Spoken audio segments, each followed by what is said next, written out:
অবলে বাহা ব্ৰহ্মা তুমি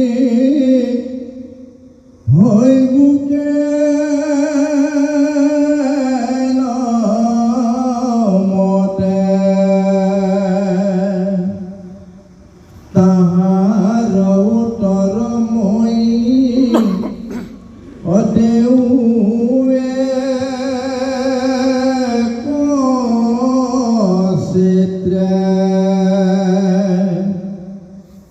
শুনিও অনন্ত প্ৰভু তুমি দয়াময়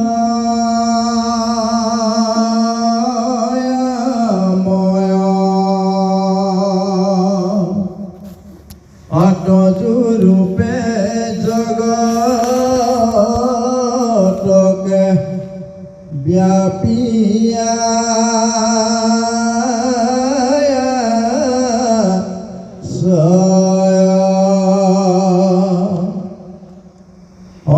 দেখে ব্ৰহ্মা তুমি প্ৰভু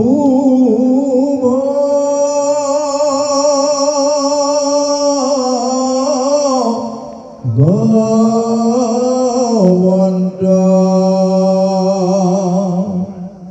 সময় গৌচৰ্যপূৰ্ণ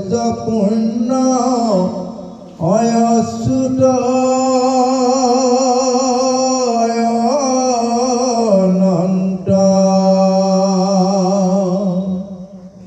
তোমাৰ শৰণ হেৰা কৰু নমস্কাৰ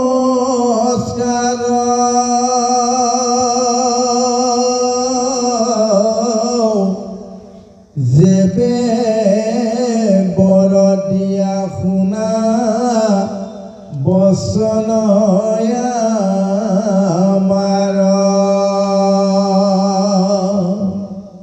তোমাৰ সৃষ্টিৰ হন্তে অযত প্ৰাণী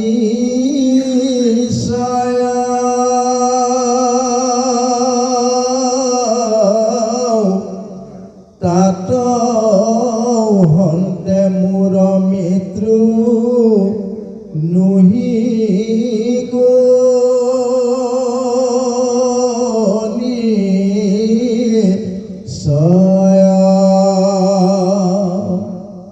বাহিৰত ভিতৰত মৃত্যু নুহি হওক ৰাতিত দিন তোমাৰি বাগন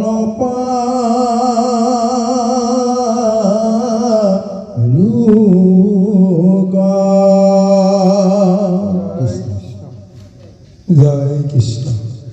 পৰমজনা গুৰু সমস্ত অতি সুন্দৰভাৱে মহাভাগৱতৰ পদবন্ধে শুভাৰম্ভ হৈছে। সপ্তম স্কন্ধত হিৰণ্যকশিপুৰে ব্ৰহ্মাৰ বৰ পাবৰ কাৰণে তেওঁৰ যিটো অভীষ্ট সাধনা তাক সাধন কৰিবৰ কাৰণে তেওঁ ঘোৰ তপ কৰিছে আৰু সেই ঘোৰ তপৰ অন্তত ব্ৰহ্মা আহিবৰ কাৰণে বাধ্য হ'ল। ব্ৰহ্মা অহাৰ আগমুহূৰ্তত এই হিৰণ্যকশিপুৰে যি ঘোৰ তপ কৰিছিল তাৰ বিৱৰণটো ইয়াৰ আগতে দিছে।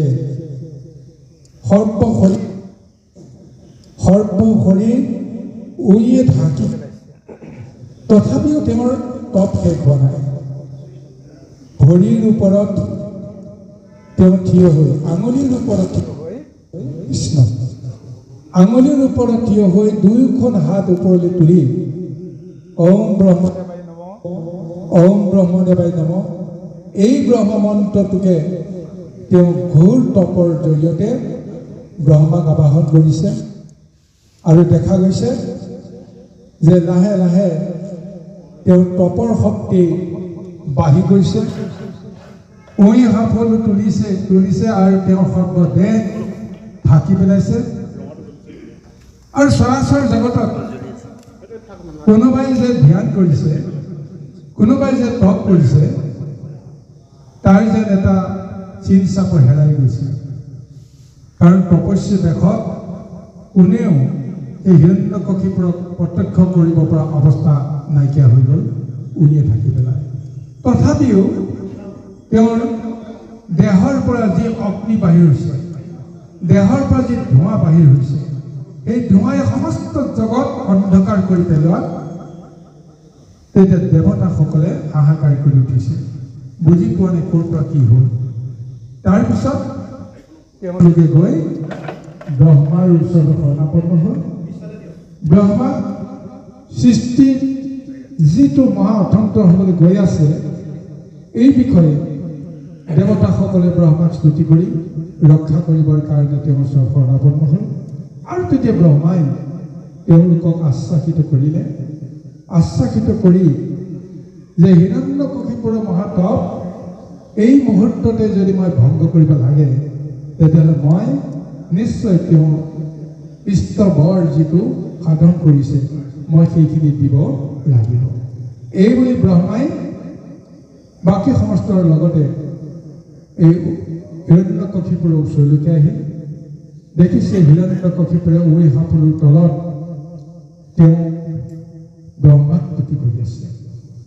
তেওঁৰ ওপৰৰ পৰা বৰ সদয় হৈ মাত লগালে। কি বৰ লাগে বুলি তেওঁ আশ্বাসিত কৰিলে।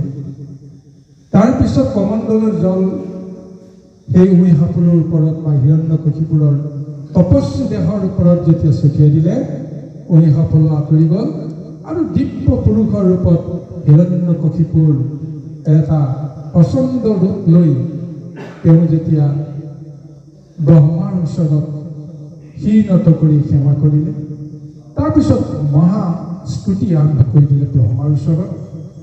আৰু সেই ব্ৰহ্মাক যিটো স্তুতি কৰিলে, আচৰিত, ভাবিব নোৱাৰা এটা স্তুতি ব্ৰহ্মাৰ আজি হিৰণ্যকশিপুৰৰ পৰা পালে। আমি তিনি দেৱক ব্ৰহ্মা, বিষ্ণু, মহেশ্বৰক ভিন্ন তিনিটা কৰ্মত নিয়োজিত হৈ থকা দেখোঁ, বুজোঁ। সৃষ্টিকৰ্তা ব্ৰহ্মা, পালনকৰ্তা বিষ্ণু আৰু সংহাৰ কৰোঁতা শিৱ। কিন্তু আজি ব্ৰহ্মাক হিৰণ্যকশিপুৰে যেনেকৈ স্তুতি কৰিলে, তেওঁ যে সৰ্বশক্তিমান, তেওঁ যে সৃষ্টি কৰিছে, তেওঁ যে স্থিতি কৰিছে, তেওঁ যে পালন কৰিছে, সমস্ত শক্তিৰ আধাৰ যে ব্ৰহ্মা, তেওঁৰ ইচ্ছাতে সমস্ত হয়, ঠিক এনেদৰে এক মহাস্তুতি কৰি এইটো প্ৰমাণ কৰি থৈ গৈছে যে আচলতে হিৰণ্যকশিপুৰে ব্ৰহ্মাৰ স্বৰূপত যি শক্তি তেওঁ দৰ্শন কৰিছে, চিন্তা কৰিব লগা। হিৰণ্যকশিপুৰে যিটো দৰ্শন কৰিছে, মহাতপৰ অন্তত তেওঁ সমাধিৰ পৰা মুক্ত হৈ যি জ্ঞান দৰ্শন হৈছে, এই জ্ঞানত তেওঁ যে অসুৰ, তেওঁ যে এক মহা দুৰ্দান্ত এটা পুৰুষ, এই জ্ঞানটো জগতে দেখাৰ পৰিৱৰ্তে আজি তেওঁ মহাগুৰু স্তুতিৰ নামত ব্ৰহ্মা, বিষ্ণু, মহেশ্বৰ প্ৰকৃততে যে এক সত্তা, তাকেই তেওঁ কৰিবলৈ গৈ আছে। আৰু সেই ব্ৰহ্মাৰ পৰা যিহেতু তেওঁ বৰ বিচাৰিছে, তেওঁ সিদ্ধান্ত কৰিছে যে মই অমৰত্ব বৰ পাব লাগিব। অমৰত্ব বৰ বিচৰা কাৰণ এটাই যে তেওঁ বিষ্ণুৰ ভয়ত জানিতে অজানিতে তেওঁ প্ৰস্ত্ৰমান হৈ আছে। যদিও বৰাৰূপী ভগৱন্তে তেওঁৰ ভাতৃ হিৰণ্যাক্ষক বধ কৰাৰ পিছত ভাতৃবধৰ প্ৰতিশোধৰ কাৰণত সেই বিষ্ণুক বধ কৰিবৰ কাৰণে তেওঁ বিচাৰি ফুৰিছিল। তিনি ত্ৰৈলোক্য চালাহ কৰি ক'তো নাপালে, বৈকুণ্ঠ গুচি গ'ল। প্ৰভু বৈকুণ্ঠতো নাই, সমস্ততে বিচাৰিলে। যেতিয়া বহু যুগ বহু কাল বিচাৰি বিচাৰি বিষ্ণুক নাপালে, তেতিয়া তেওঁৰ মনত এই ভাৱনাটো আহি গ'ল যে মোৰ ভয়তে বিষ্ণুৱে নিজে নিজে হয়তো প্ৰাণ ত্যাগ কৰিব লগা হৈ গ'ল। গতিকে এইখন সংসাৰত যদি কোনোবা ঈশ্বৰ আছে, ভগৱন্ত আছে, বিষ্ণুকেই সকলোৱে সেই ভগৱন্ত বুলি গণ্য কৰে। সেই বিষ্ণু যদি মোৰ ভয়তেই তেওঁ যদি প্ৰাণত্যাগ কৰিব লগা হ'ল, তেতিয়াহ'লে মোৰ বাহিৰে ঈশ্বৰ কোন আছে? মোৰ বাহিৰে ভগৱন্ত কোন আছে? গতিকে সেইকাৰণে তেওঁ সকলোকে দাম্ভিকতাৰে জনাই দিলে, যদি কোনোবাই বিষ্ণু পূজা কৰা তেতিয়াহ'লে ঘোৰ দণ্ডৰ সন্মুখীন হ'ব লাগিব। বিষ্ণুৱে কি দিব? ৰজা মই যি লাগে মই সমস্ত দিম, মোক পূজা কৰিলেই হ'ল, ইত্যাদি ইত্যাদি ধাৰণাই সমস্ত জগতত তেওঁ সন্ত্ৰাসৰ সৃষ্টি কৰিলে এক প্ৰকাৰ। কিন্তু ভিতৰি ভিতৰি তেওঁৰ মন কিন্তু অস্থিৰ। বিষ্ণুৰ মায়াত তেওঁ বিচলিত হৈ আছে। কোনোবা কোনোবাখনত তেওঁৰ মনলৈ এই ভাৱটো আহে, বিষ্ণুৰ মায়া বুজা টান। কিবা কাৰণত যদি সেই বিষ্ণু পুনৰ প্ৰাদুৰ্ভাৱ হয়, তেতিয়াহ'লে মোৰ শক্তি কি হ'ব? গতিকে বিষ্ণুৱে পুনৰবাৰ এই মায়া কৰি মোৰ ওচৰলৈ অহাৰ আগমুহূৰ্তত মই ব্ৰহ্মাক স্তুতি কৰিব লাগিব, ব্ৰহ্মাক তপ কৰিব লাগিব। আৰু পৰম পিতা ভগৱন্তৰ ৰূপত ব্ৰহ্মাই যদি মোক মোৰ মনোবঞ্চিত অমৰ বৰদান যদি দিয়ে, তাৰপিছত বিষ্ণু আহক, কোনোবা আহক, মোক ক'বলগীয়া একো নাই। অমৰত্ব পোৱাৰ পিছত আৰু কিহৰ চিন্তা? এই ধাৰণাৰে তেওঁ আজি মহাতপ কৰিছে। আৰু সেই তপৰ অন্তত ব্ৰহ্মাই যেতিয়া তেওঁক আশ্বাসিত কৰিলে, কোৱা তুমি ইমান কঠোৰ তপ কৰিলা, এই কঠোৰ তপৰ যিটো ফল, তোমাৰ মনোবাঞ্ছিত যি বৰ মই তোমাক দিবৰ কাৰণে আছোঁ। তাৰপিছতে এই ব্ৰহ্মাক তুতি কৰি আজি তেওঁ নিবেদন কৰিছে। কি বুলি কৈছে? এতেকে ব্ৰহ্মা তুমি প্ৰভু ভগৱন্ত, সমগ্ৰ ঐশ্বৰ্যপূৰ্ণ অচ্যুত অনন্ত, তোমাৰ কাৰণে হেৰা কৰোঁ নমস্কাৰ, যেবে বৰ দিয়া শুনা বচন আমাৰ। এই ব্ৰহ্মাক কি বুলি তেওঁ আজি মান্যতা দিছে যে তুমি প্ৰভু, তুমি ভগৱন্ত, তুমি ঐশ্বৰ্য মহিমাযুক্ত, তুমি অচ্যুত, তুমি অনন্ত। এইকেইটা নাম কাৰ? এয়া নামটো স্বয়ং ঈশ্বৰ পুৰুষৰহে নাম। অনন্ত কাৰ নাম? ঈশ্বৰ পুৰুষৰ নাম। ঐচ্যুত কাৰ নাম? অনন্ত পুৰুষৰ নাম, ভগৱন্তৰ নাম। আৰু তাকেই কৈ আছে যে সেই সমস্ত শক্তি তোমাৰ, গতিকে তুমি যদি মোক বৰ দিব বিচাৰা, তেতিয়াহ'লে শুনা, মই কি কি বৰ তোমাৰ পৰা বিচাৰিম। তেওঁ কৈছে যে তোমাৰ সৃষ্টিত হন্তে যত প্ৰাণী চাই, তাত হন্তে মোৰ মিত্ৰ নহিক নিশ্চয়। প্ৰথম চৰ্ত যে তুমি যিমান সৃষ্টি কৰিলা, এই মুহূৰ্তলৈকে তোমাৰ সৃষ্টিয়ে যিমান বিকশিত হৈছে, তোমাৰ এই সৃষ্টিত কোনোৱে যেন মোক বধ কৰিব নোৱাৰে, কাৰো হাতত যেন মোৰ মৃত্যু নহয়। বাহিৰতো ভিতৰতো মৃত্যু নাহি হুক, ৰাত্ৰিতো দিনতো মাৰিবা কোনো পাৰোঁ। বাহিৰত কিবা ভিতৰত, দিনত কিবা ৰাতি, কোনো ক্ষণতে যেন মোৰ মৃত্যু হ'ব নোৱাৰে, কোনো পৰিৱেশতে যেন মোৰ মৃত্যু হ'ব নোৱাৰে। ঠিক এনেকুৱা এক মহৎ বৰদান আজি তেওঁক বিচাৰিছে। কিন্তু ভাগৱতত এই মুহূৰ্তত এই বিষয়টো সুন্দৰভাৱে উল্লেখ কৰিবলৈ গৈ কৈছে যে তেওঁ প্ৰথমতেতো অমৰত্ব বৰেই বিচাৰিছে, যে মোক অমৰ হ'বৰ কাৰণে আপুনি বৰদান দিয়ক। তাৰপিছত কিন্তু ব্ৰহ্মাই তেওঁক সাদৰেৰে সৈতে সম্বোধন কৰিছে যে এই সৃষ্টিত মই অমৰ হ'ব পৰা নাই, মোৰ পৰা তুমি অমৰত্ব বৰটো আশা কৰা কেনেকৈ? এই সৃষ্টিত স্বয়ং প্ৰভু ভগৱন্ত নিজেও অমৰ, ঠিক এনেদৰে তেওঁ কাকো দেখুৱাব পৰা নাই। অৱতাৰ ধাৰণ কৰি কিবা কিবি এটা ৰূপ লৈছে, তাৰপিছতে তেওঁ হয় অন্তৰ্ধান হৈছে, নহয় তেওঁ মৃত্যুক সাৱটি লৈছে। কালৰ গ্ৰাসত এতিয়া তেওঁ পতিত হৈ দেখুৱাইছে যে অমৰত্বৰ অৰ্থটো প্ৰকৃততে কি। গতিকে এতিয়া হিৰণ্যকশিপুৰে বিচাৰিছে যে চিৰদিন মই দৈহিকভাৱে মই সদায় জীৱন্ত হৈ থাকিম, কিন্তু সেই দৈহিকভাৱে জীৱন্ত অৱস্থাটোকে যদি অমৰত্ব বোলে, তেতিয়াহ'লে ব্ৰহ্মাই কৈছে সেই ব্যৱস্থাটো মোৰ হাতত নাই। গতিকে তোমাক তাৰ পৰিৱৰ্তে যিবোৰ লাগে মই তাকেই তোমাক দিম। যিটো শক্তি মোৰেই নাই, মই কেনেকৈ তোমাক দিম? গতিকে সেই কাৰণতে এতিয়া এক সুযোগ লৈ সেই অমৰত্বৰ এক মহা ৰূপ যেন তেওঁ বুদ্ধি কৌশলেৰ প্ৰকাৰতে পাব পাৰে, তাৰ কাৰণে প্ৰথমতে বিচাৰিছে তোমাৰ সৃষ্টিত আজিলৈকে যিমান জীৱৰ জন্ম হৈছে কাৰো হাতত যেন মোৰ মৃত্যু নহয়। দিনতো যেন কোনেও মোক বধ কৰিব নোৱাৰে, ৰাতিও যেন মোক কোনেও বধ কৰিব নোৱাৰে। এনেকুৱা বৰদান মই আপোনাৰ পৰা পাব বিচাৰোঁ। আৰু তাৰপিছত আৰু অনেক তেওঁক বিৱৰণ দি ব্ৰহ্মাৰ পৰা তেওঁ কৃপা পাবলৈ বিচাৰিছে। আহকচোন আমি বাৰু পৰৱৰ্তী সেই সময় জানিবলৈ প্ৰযত্ন কৰিব। জয় কৃষ্ণ, জয় কৃষ্ণ।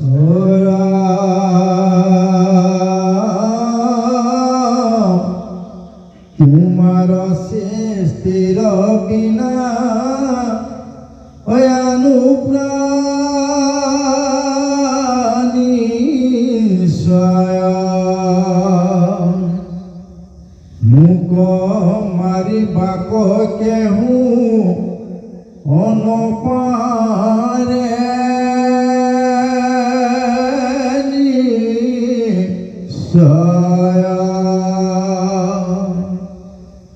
অরামস্তে হস্তে মুকন পারু কষে দিবাক পৃথিবীত আকাশত মুক মারিবাক অরাম নপাৰুক নৰে মিগে আনু জাতি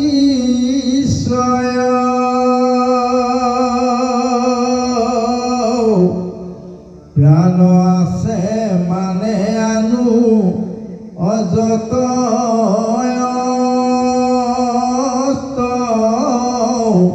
ময় প্ৰাণ নাহি কন্ত জাত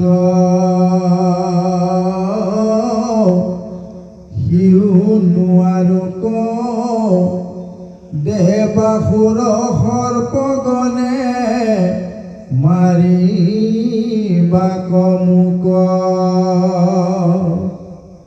কেহু নপাৰুক বৰ দিও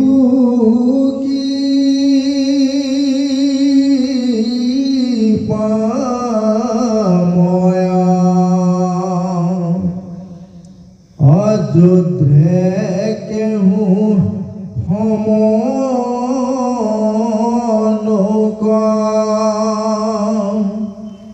আনু প্ৰাণী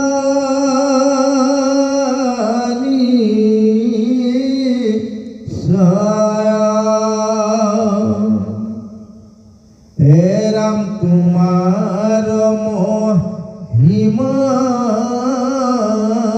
ব্ৰহ্মা যতে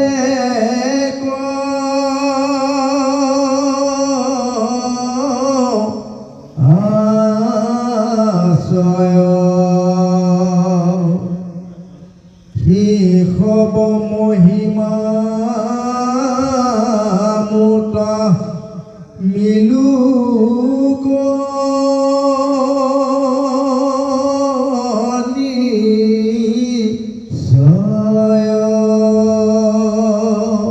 আৰু এটা মহা চৰ্ত এতিয়া দিছে। কি বুলি কৈছে? তোমাৰ সৃষ্টিত এতিয়ালৈকে যিমানবিলাক জীৱৰ সৃষ্টি হৈছে কাৰো হাতততো মোৰ মৃত্যু হ'ব নোৱাৰে। তাৰ বাহিৰেও তোমাৰ সৃষ্টিৰ বাহিৰৰ পৰাও যদি কোনোবা যদি আহে সেই অদ্ভুত প্ৰাণীৰ হাততো যেন মোৰ মৃত্যু নহয়। তুমি তাৰ কাৰণে মোক ৰক্ষা কৱচ ৰূপত মোক তুমি বৰদান দিব লাগিব। আৰু কৈছে যে কোনো অস্ত্ৰ শস্ত্ৰই যেন মোক বিন্ধিব নোৱাৰে, মোক চেগিব নোৱাৰে। কোনো নৰৰ বাহিৰেও কোনো মৃগই হওক বা অন্য জাতি পশুৱে হওক কোনোৱে যাতে মোক মাৰিব নোৱাৰে। প্ৰাণ থকা জীৱসকলেও মোক মাৰিব নোৱাৰিব। আৰু প্ৰাণহীন কিবা যদি আছে, অদ্ভুত কিবা এটা শক্তি, সেই শক্তিও যেন মোক কোনো কাৰণতে মোক একো কৰিব নোৱাৰে, তলাব নোৱাৰে। গতিকে এনেকুৱা এক মহাবৰদান দিয়া দেৱতাই হওক, অসুৰে হওক, সৰ্পগণে হওক, কোনেও যেন মোক মাৰিব নোৱাৰে। মোৰ সমকক্ষ যোদ্ধা এই জগতত যেন কোনেও মোৰ সন্মুখলৈ আহি টিকিব নোৱাৰে। তাৰোপৰি সেই পিতামহ ব্ৰহ্মা, মই আৰু এটা শক্তি মই তোমাৰ পৰা বিচাৰিম।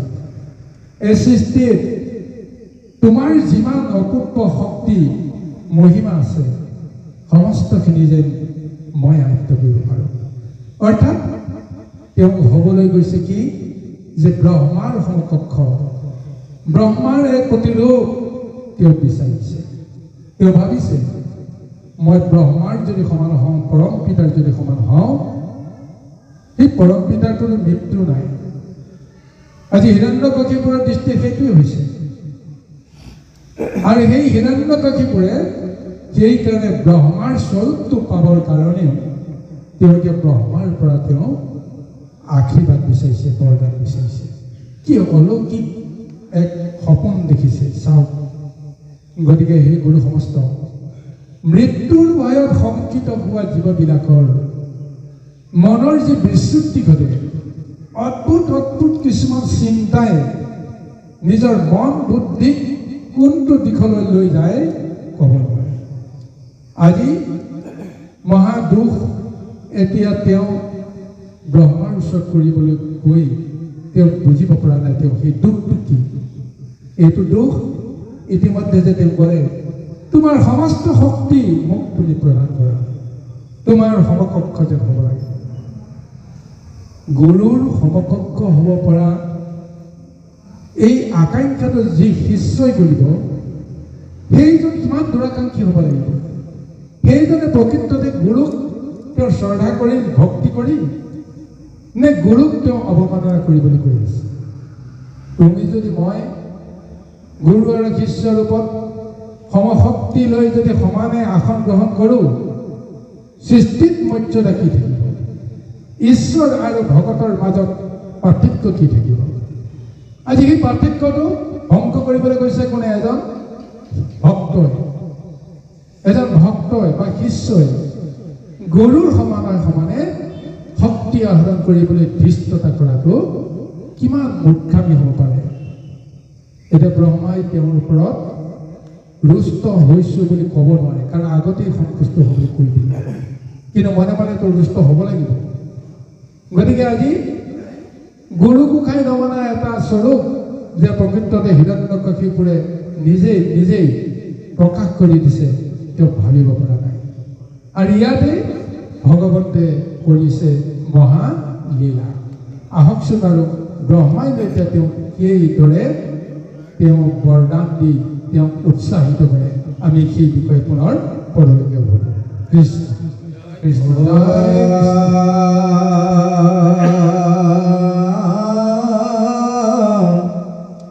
সকলো পানীৰ এক ৰাজা পাতিও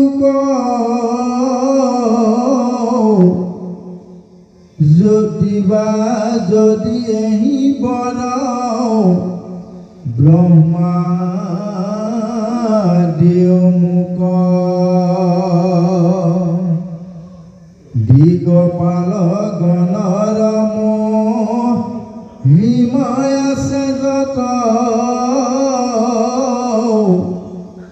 সবাৰ মহিমায় আখি মিলো কষতত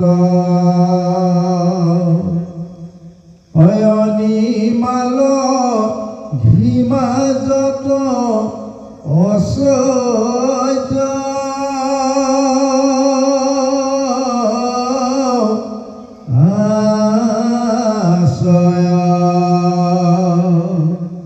সকলে মিলুক মুঠ দিওগে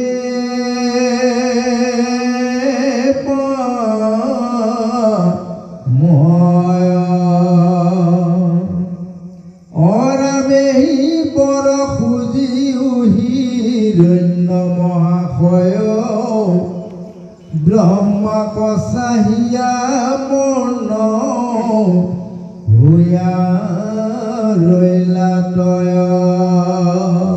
তেওঁ আৰু বৰদান বিচাৰিছে যে হে পৰম পিতা, এই সৃষ্টিত যিমান প্ৰজাতিৰ জীৱ আছে সমস্ত প্ৰজাতিৰ জীৱ কেৱল এজনকেই অধিপতি পাতি দিয়ে, আৰু সেইজনে যেন মই হওঁ। মই আজি দৈত্য কুলৰ ৰজা নহয়, মই ৰাক্ষস কুলৰো ৰজা, মনুষ্যৰো ৰজা, দেৱতাৰো ৰজা, আৰু সৃষ্টিত যিমানবিলাক জীৱ জন্তু আছে, প্ৰাণী আছে, সমস্তৰে যেন এজনেই ৰজা হয়, সেইজন যেন মই হ'ব পাৰোঁ। আৰু লগতে কৈছে যে দশদিকপাল, এই দেৱতাসকলৰ যিমানবিলাক গুণ আছে, সৃষ্টিত যি ঐশ্বৰ্যৰ যিটো মহিমা আছে, অনিমা লঘিমা গৰিমাকে আদি কৰি প্ৰাপ্তি প্ৰাকাম্য ইত্যাদি ইত্যাদি, এই গুণবিলাক ঐশ্বৰ্যৰ ৰূপত প্ৰকৃতিত আছে। এই ঐশ্বৰ্য যেন মোৰ দেহত মই লাভ কৰিব পাৰোঁ, তুমি মোক কৃপা কৰিব লাগে। আৰু এই বুলি যেতিয়া তেওঁ ব্ৰহ্মাৰ ওচৰত এই আচৰিত বৰদান বিচাৰিলে, তাৰ জৰিয়তে তেওঁ স্বীকাৰ কৰিছে যে এতিয়া দেৱতাৰ গুণবিলাক তেওঁক প্ৰয়োজন হৈছে। অৰ্থাৎ তেওঁ যদি সঁচাকৈ যে ইষ্টজনক বা গুৰুক ৰূপত তাকে তেওঁ ধ্যান নকৰক কিয়, তেওঁৰ সমস্ত মনৰ যিটো অভিলাষ পূৰণৰ ক্ষেত্ৰত তেওঁ কৃপা যদি পাব লাগে, তেতিয়াহ'লে দেৱতাৰ শক্তিসমূহকো তেওঁ লাগিব। অৰ্থাৎ দেৱৰ শক্তিৰ জৰিয়তে ঈশ্বৰক হয়তো সন্তুষ্ট কৰিব পাৰিব। দৈত্য শক্তিৰে, দৈত্য বুদ্ধিৰে ঈশ্বৰ প্ৰাপ্তি নহয়। তেওঁৰ অন্তৰাত্মাই যেন সেই কথাটোকে সোঁৱৰাই দিছে। এইকাৰণে এতিয়া দেৱতাসকলৰ শক্তি তেওঁ এতিয়া ব্ৰহ্মাৰ পৰা বিচাৰিছে। দশদিকপাল, সূৰ্য, চন্দ্ৰ, বায়ু, বৰুণকে আদি কৰি ৩৩ কোটি দেৱতাৰ এক সন্মিলিত ৰূপটোৱে হৈছে দশদিকপাল। সেই দশদিকপালৰ ৰূপত দেৱশক্তিক এতিয়া তেওঁ বিচাৰিছে। গতিকে ইয়াৰ আগতে যে দেৱতাসকলক তেওঁ শত্ৰু জ্ঞান কৰিলে, অৰ্থই নাইকিয়া হৈ গ'ল। তেওঁৰ দেৱতাসকলৰ সমকক্ষ যে নহয়, তেওঁ নিজেই এতিয়া ব্ৰহ্মাৰ ওচৰত দেখোন স্বীকাৰ কৰি দিয়ে যে মোৰ এই শক্তিখিনি নাই, তুমি যে মোক শক্তিখিনি দিয়া, আৰু সেই শক্তিখিনিৰ জৰিয়তে মোৰ যেন কোনো কালি মৃত্যু হ'ব নোৱাৰে। আকাশতো মৃত্যু নহয়, পাতালতো মৃত্যু নহয়, দিনতো নহয়, ৰাতিও নহয়, আৰু আজিলৈকে জন্ম হোৱা কোনো জীৱই যেন মোক মাৰিব নোৱাৰে, অস্ত্ৰ শস্ত্ৰই মাৰিব নোৱাৰে। অন্য লোকৰ পৰা অহা, ব্ৰহ্মাণ্ডৰ সিপাৰৰ অন্য লোকৰ পৰা অহা অদ্ভুত জীৱৰ হাততো যেন মোৰ মৃত্যু নহয়, তাৰ কাৰণে মোৰ এই দশদিকপাল, এই দেৱসমস্তৰ গুণখিনি মোক লাগে। অৰ্থাৎ তেওঁ এতিয়া স্বীকাৰ কৰিছে ঈশ্বৰক পাবৰ কাৰণে দেৱতা শক্তিৰ প্ৰয়োজন আছে। দেৱশক্তিক পালন নকৰিলে, দেৱতাৰ সহায়তহে আমি ঈশ্বৰ প্ৰাপ্তি হওঁ। কাৰণ আমি যিহেতু ঈশ্বৰক বুজিব নোৱাৰোঁ, আমি মায়াত মোহিত হৈ থকা সাধাৰণ বিষয়ী নৰসকলে যদি ইষ্টজনক পাব লাগে, তেতিয়াহ'লে যাক আশ্ৰয় কৰিলে আমি সেই ইষ্টজনে কিবা পাম, সেইজনক আমি আশ্ৰয় কৰিবই লাগিব। গতিকে নৰসকলে দেৱক আশ্ৰয় কৰিয়ে ভগৱন্তক পাব পৰা ব্যৱস্থা আছে। গতিকে এইকাৰণে ভগৱন্তে সেই নিজৰ স্বৰূপত 4টা পৰ্যায়ত তেওঁৰ ৰূপ জগতত দি থৈছে: গুৰু, দেও, নাম, ভকত। গতিকে এই দেও বুলি ক'লে যে দেওটো কোনে, সেই দেৱশক্তিৰ কথা কৈছে। গুৰু মানে যিজনে দিগদৰ্শন দিয়ে, যিজনে ৰাস্তাটো দেখুৱাই দিয়ে। আৰু প্ৰধান শক্তিটো আমি কিহৰ জৰিয়তে লওঁ? যে নামৰ জৰিয়তে লওঁ। আৰু সেই নাম শক্তিটো শুদ্ধ কৰি ক'ৰ পৰা? ভকতৰ পৰা। গতিকে গুৰু, দেও, নাম, ভকতক ঘৰত নোলোৱালৈকে কোনো কাৰণতে আমি সংসাৰৰ পৰা মুক্তি পাব নোৱাৰোঁ। আজি হিৰণ্যকশিপুৰে নিজেই বুজি পোৱা নাই, তেওঁ গুৰুত শৰণ ল'বলৈ গৈ আছে, তেওঁৰ নামত শৰণ ল'বলৈ গৈ আছে, দেৱত শৰণ ল'বলৈ গৈ আছে। গুৰুৰ ৰূপততো ব্ৰহ্মাৰ ওচৰত শৰণ ল'লে, নামৰ ৰূপত তেওঁ শৰণ ল'বলৈ গৈ আছে। ব্ৰহ্মাৰ নাম তত্ত্ব গুণৰ মহিমাখিনি কৈ এতিয়া তেওঁ স্তুতি কৰিছে নামত শৰণ। এতিয়া দেৱত শৰণ হ'বৰ কাৰণে তেওঁ দেৱৰ কৃপা পাবলৈ বৰদান বিচাৰিছে। আৰু তেওঁৰ এটাই তেওঁ কমি আছে, সেইটো হৈছে ভকত। এতিয়া তেওঁ ভকতক নিবিচৰা কাৰণতে তেওঁৰ জ্ঞান বুদ্ধি শুদ্ধ হোৱা নাই।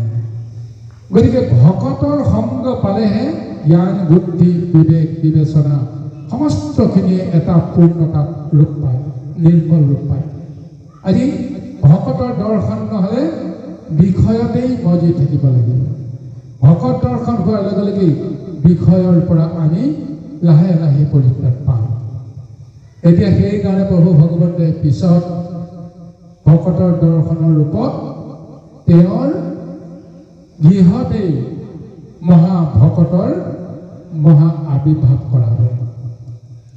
গতিকে ভগৱন্তে যেতিয়া কৃপা কৰিব তেতিয়াহ'লে অসম্ভৱকো সম্ভৱ কৰিব পৰা ব্যৱস্থা হয়। বাৰু যি কি নহওক, এতিয়া আহক, মায়াত মোহিত হৈ থাকি নিজকে ঈশ্বৰ বুলি গণ্য কৰিবলৈ গৈ ব্ৰহ্মাৰ পৰা তেওঁ সমান এক শক্তি বিচাৰিছে, যিটো কাৰণতে তেওঁ আজি মায়াত মজিবলৈ কাৰণে বাধ্য হৈ গ'ল। কাৰণ পৰম পুৰুষৰ পৰা যদি সেই শক্তিটো বিচাৰিলেহেঁতেন বেলেগ কথা, বিচাৰিলে কাৰ পৰা? ব্ৰহ্মাৰ পৰা, যিটো শক্তি লৌকিকত ব্ৰহ্মাৰো নাই। গতিকে আহক, এতিয়া ব্ৰহ্মাই আজি তেওঁক কেনেকৈ সন্তুষ্ট কৰে সেইটোহে আমি জানিব লাগিব। কৃষ্ণ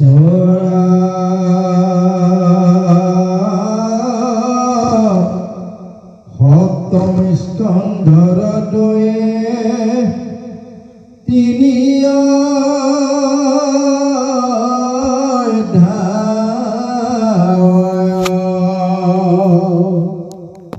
যুধিষ্ঠিৰ নাৰদ সংবাদ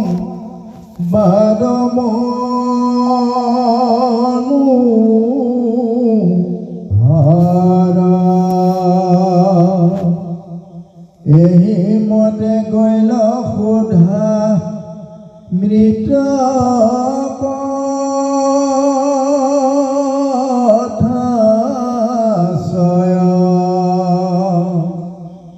শুনি উক সভাসদ নকৰে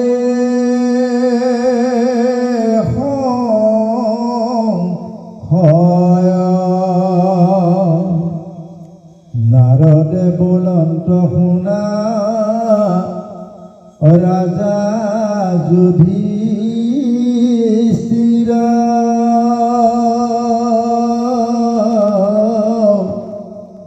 এহি মতে নানা বৰ খুজে মহাবীৰ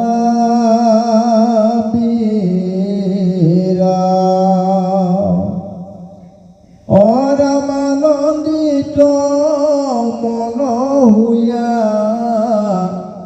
বহিয়া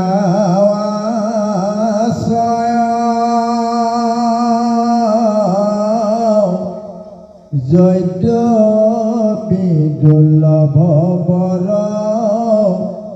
অনেক সুজয় তুষ্ট হুয়া পিতি মূৰ নিশেষ দিলান্ত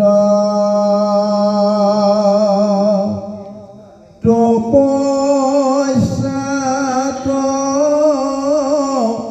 ত্ৰাত প্ৰীতি পৰম ভৈলান্ত ব্ৰহ্মায়ে বুলন্ত বাপ শুনা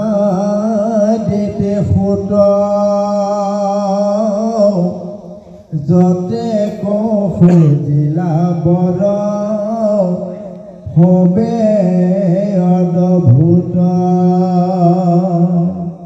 মুনিসকলৰ মহা দুৰ্লভ যদ্যপি তুত তুষ্ট হৈয়া মই দিলো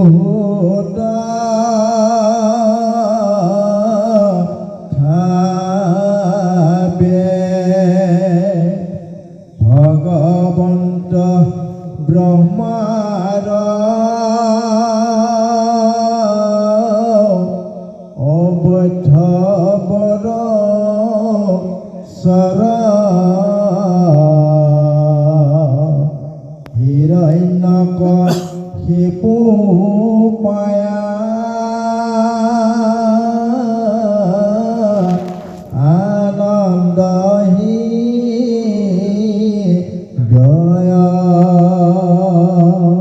এতিয়া ভাগৱতৰ যি অমৃত কথন দেখোঁতে শুনোঁতে বৰ অদ্ভুত।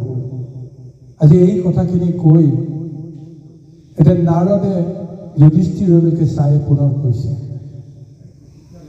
যে যি আকাংক্ষা কৰিছে দিতি সুতে হিৰণ্যকশিপুৰে, কথাখিনি যদিও অদ্ভুত কিন্তু তথাপিও শুনিবৰ কাৰণে বোলে বৰ মধুময় আনন্দময়। কি আকৰ্ষণীয় তেওঁৰ মনৰ অভিলাষ, আজি সেইখিনি পৰম পিতা ব্ৰহ্মাৰ পৰা বিচাৰিছে আৰু ব্ৰহ্মাই তেওঁৰ তপত সঁচাকৈ সন্তুষ্ট হৈ তেওঁক কিন্তু নিৰাশ কৰা নাই। তেওঁ এই বুলি সম্বোধন কৰি কৈছে যে তুমি যিবোৰ অদ্ভুত তুমি কল্পনা কৰিছা, কামনা কৰিছা, এইখিনি পাবলৈ ঋষিসকলো তপস্বীসকলো কেতিয়াও তেওঁলোকো উপযুক্ত নহয়। তেওঁলোকৰ কাৰণে মহা দুৰ্লভ, কিন্তু এই দুৰ্লভ সম্পত্তিখিনি মই তোমাক তোমাৰ বাঞ্ছা অনুসৰি মই তোমাক দিম, কাৰণ তুমি মোৰ কাৰণে কিমান কঠোৰ তপ কৰিলা। তোমাৰ মনোবাঞ্ছিত যদি তোমাৰ বৰদানটো নিদিওঁ তেতিয়াহ'লে মোৰো দুখ হ'ব। মোৰ কাৰণে তুমি নিজৰ দেহক তুচ্ছ জ্ঞান কৰিলা, সমস্ত সংসাৰৰ পৰা তুমি নিজকে বিচ্ছিন্ন কৰি মোক মনসংযোগ কৰিলা। তোমাৰ দেহত কিমান প্ৰাকৃতিক পীড়া চলিল তুমি সেইবিলাক অনুভৱ নকৰিলা। সৰ্ব শৰীৰ উঁয়ে তোমাক ঢাকি পেলালে। উঁই কামোৰ, বতাহ, বৰষুণ, বৃষ্টি ইত্যাদি ইত্যাদি নানা ধৰণৰ প্ৰাকৃতিক সংকটক নেওচি তুমি মোৰ কাৰণতে তুমি ইমানখিনিলৈকে আগবাঢ়িলা। গতিকে তোমাক ৰক্ষা কৰাটো দেৱৰ ধৰ্ম, দেৱৰ কৰ্ম। মই তোমাক তোমাৰ মনোবাঞ্ছিত এইখিনি বৰ মই তাক প্ৰদান কৰিলোঁ, গতিকে তুমি তোমাৰ মতে তুমি আনন্দ কৰা। এনেদৰে ব্ৰহ্মাই তেওঁক বৰদান দিলে। কিন্তু তাৰপিছত ব্ৰহ্মাই মনে মনে তেওঁ যিটো ভাবিছে, তেওঁ মনে মনে যিটো উপলব্ধি কৰিলে, হিৰণ্যকশিপুৰক বৰদান দি ব্ৰহ্মাই প্ৰকৃততে সুখী হোৱা নাই।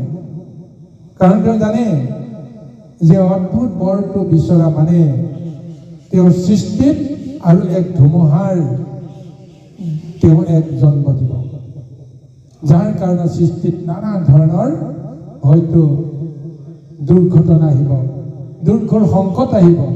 তথাপিও তেওঁৰ ধৰ্ম অনুসৰি তেওঁ সাধনা কৰা তপস্বীজনক, ভক্তজনক তেওঁ নিশ্চয় কৃপা নকৰিলে তেওঁৰ ধৰ্মও ৰক্ষা নহয়। এইকাৰণে ঈশ্বৰকে চিন্তা কৰি ঈশ্বৰৰ আজ্ঞা অনুসৰিয়ে যেন হিৰণ্যকশিপুৰে বিচৰা মতে তেওঁক দিবলৈ গৈ ঈশ্বৰৰ ওচৰতে নিবেদন কৰিছে, হে প্ৰভু, যে হিৰণ্যকশিপুৰক তুমি কৃপা কৰা। কেনেকৈ কৃপা কৰিব হিৰণ্যকশিপুৰক ভগৱন্তে? এই কথা জানিবৰ কাৰণে, বুজিবৰ কাৰণে ব্ৰহ্মাৰ কোনো আৱশ্যকতা নাই। হে প্ৰভু ভগৱন্তে জানে, কিন্তু তেওঁ নিশ্চয় কামনা কৰিব, দুষ্ট হ'লেও সন্ত হ'লেও তেওঁৰ যেন গতি আৰু মুক্তি ভগৱন্তে যেন তেওঁ সাধন কৰি দিয়ে।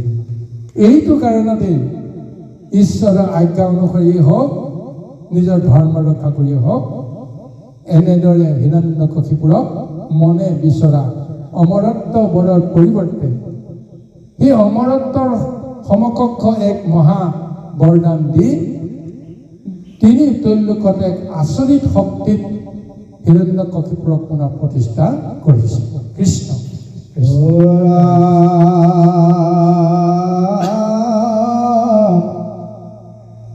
চৰণত পৰিয়ান মিলাদ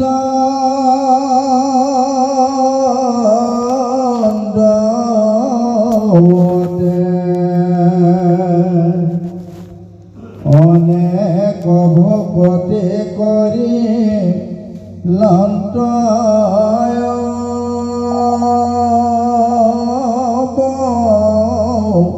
নদে অৰা প্ৰজাপতি সবে তুতি নদী কৰি লন্ত হংস জানেশ্বৰী সত্য লোক গৈলন্ত এহি মতে বৰ পায়া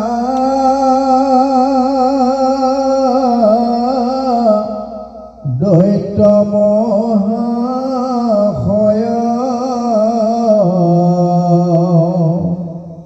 ধৈলে শৰীৰ তপ্ত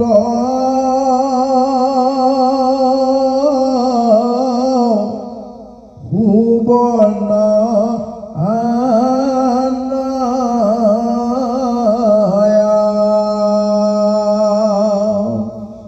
ভাতিৰ ঢক স্মৰে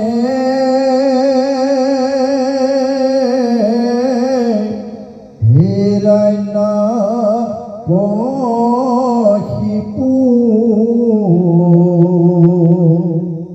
মাধৱত পৰে মোৰ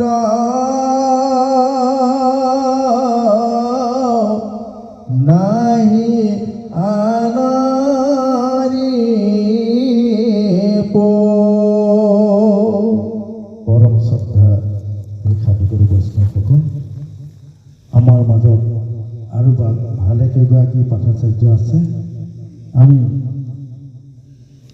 এইবাৰ পাঠাচাৰ্য প্ৰফুল্ল বৰদলৈদেৱক পাঠাচাৰ্য আসন গ্ৰহণ কৰিবৰ কাৰণে অনুৰোধ কৰিলোঁ কৃষ্ণ জয় কৃষ্ণ এতিয়া চাওক গুৰুসকল এতিয়া মনে বিচৰা বৰদান ব্ৰহ্মাৰ পৰা পোৱাৰ পিছত হিৰণ্যকশিপুৰে ইমান আনন্দিত হ'ল আৰু সেইকাৰণে তেওঁ ব্ৰহ্মাৰ চৰণত দণ্ডৱতে পৰি পৰি তেওঁক নমস্কাৰ কৰিছে আৰু যেতিয়া হিৰণ্যকশিপুৰৰ তপ ভংগ হৈ গ'ল ব্ৰহ্মাই যি বৰদান নিদিয়ক কিয় সেই বৰদানৰ ফলটো ভৱিষ্যতে কি বিষময় হয় তাৰ কথা চিন্তা কৰাতকৈ এই মুহূৰ্তত যে হিৰণ্যকশিপুৰৰ তপ ভংগ হৈ গ'ল সেইটোৱেই দেৱতাসকলৰ কাৰণে আটাইতকৈ আনন্দৰ কথা নহ'লেতো ইতিমধ্যে ধোঁৱাই জুয়ে সমস্ত সৃষ্টিক যেন ধ্বংস কৰিবলৈ উপক্ৰম কৰিছে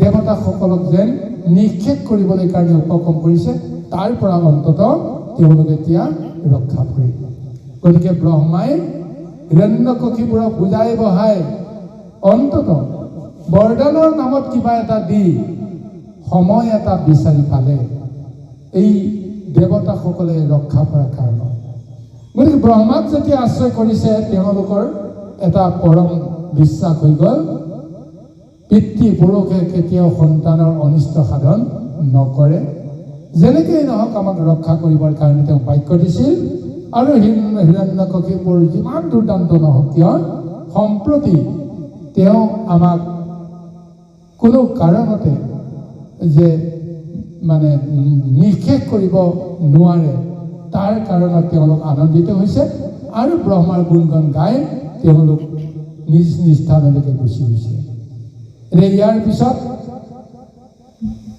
যি মহাবৰদান পালে সেই বৰদানৰ কৃপাত হিৰণ্যকশিপুৰৰ দেহত অষ্ট ঐশ্বৰ্যই বিৰাজ কৰিলে। মহাদেৱ শক্তিসমূহে তেওঁৰ দেহত এক ৰূপ ল'লে, যাৰ ফলত তেওঁৰ দেহটো তপ্ত সুবৰ্ণৰ দৰে জিলিকি আহিছে। তপৰ অন্তত তেওঁৰ যিটো মহাশক্তি লাভ কৰিছে, সেই শক্তিয়ে সমস্ত জগতক তেওঁৰ ৰূপে এক প্ৰকাৰ সকলোকে আকৰ্ষণীয় কৰি তুলিছে, আৰু অন্য প্ৰকাৰে তেওঁৰ দেহৰ ভিতৰত যিটো মহা তেওঁৰ ক্ৰোধ আছিল বিষ্ণুৰ প্ৰতি, কাৰণ সেই বিষ্ণুৱে তেওঁৰ ভাতৃ হিৰণ্যকশিপুৰক চলনা কৰি বধ কৰিলে। ইয়াৰ বাহিৰে এইখন সৃষ্টিত তেওঁৰ কোনো শত্ৰু নাই। ব্ৰহ্মাইতো তেওঁ সমস্ত জীৱৰে ৰজা পাতি থৈ গ'ল, গতিকে তেওঁ কাক শত্ৰু জ্ঞান কৰিব? গতিকে তেওঁ শত্ৰুহীন এক অৱস্থাত আছে যদিও বিষ্ণুক তেওঁ কেতিয়াও বিশ্বাস কৰিব নোৱাৰা কাৰণত একমাত্ৰ শত্ৰুৰ ৰূপত তেওঁ বিষ্ণুকে তেওঁ গণ্য কৰিছে। আৰু এই বিষ্ণুক কোনো কাৰণত, বিষ্ণুৰ নাম যেন কোনেও যেন ল'ব নোৱাৰে, তাৰ কাৰণতে তেওঁ এতিয়া দৃঢ় হ'বলৈ আৰম্ভ কৰিছে। এতিয়া ইমান প্ৰচণ্ড প্ৰতাপ এক শক্তিত যেতিয়া তেওঁ ধাৰণ কৰিলে, গতিকে সেইকাৰণে তেওঁৰ দুৰ্দান্ত যিটো ৰূপ, সেই ৰূপে সমস্ত জগতক এক প্ৰকাৰ ভীতিগ্ৰস্ত কৰিবৰ কাৰণে আৰম্ভ কৰিছে। আহক ইয়াৰ শেষ পৰ্যন্ত কি হয়। কৃষ্ণ জয় কৃষ্ণ।